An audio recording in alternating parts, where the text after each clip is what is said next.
Winston Cup champion Alan Kulwicki's racing career came to an abrupt end Thursday night. The 38-year-old race car driver was killed in a fiery plane crash in a rural neighborhood in Blountville, Tennessee. Obviously, that night in itself was very emotional, very draining. Several of us were up all night. I just remember just falling over basically, and my wife came running and said, "What is wrong?" It was a night that shook the racing community to its core. The night NASCAR lost its champion. When you lose your champion mid-season while they're celebrating, that's always going to be a very sad moment. Alan Kulwicki wins the Food City 500. And Kulwicki was not just any champion. He was a driver and an owner, revolutionizing the sport in ways no one had before. He was a really smart guy.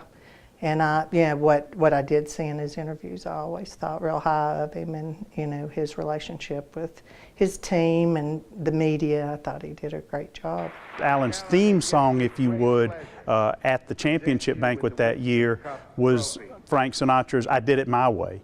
He was very focused. He wasn't the easiest person in the world to work with, but he was very focused on what he wanted to do. He turned down offers to work with some of the mega teams and the multi-car teams like Junior Johnson because he wanted to run his own show. Chris Carrier first met Kulwicki when he was driving for Ed Whitaker Racing, and he saw firsthand all the work Kulwicki put in to being one of the top drivers in the sport. I think that the sport, the business, the community of NASCAR racing, especially Cup racing, was basically in shock.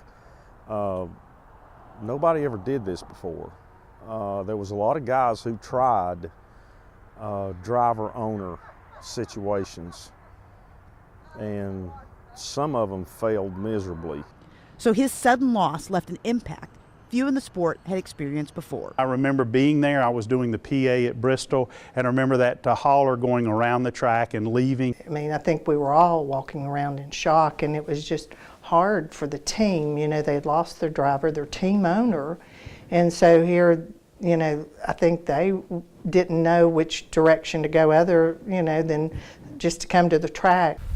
And they took 2 or 3 laps and then just pulled out of the track, and it was just like part of your soul left with it, and it was very emotional. And even as the sadness of the loss of Kulwicki lingers, some 25 years later, it was an extension of a family that you had lost a member of.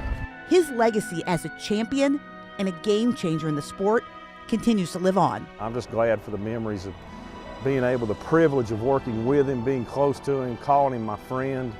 And it's one of the things that I'm most thankful for, being part of this sport, is to know a guy that I know could have been, he could have rewritten the record books had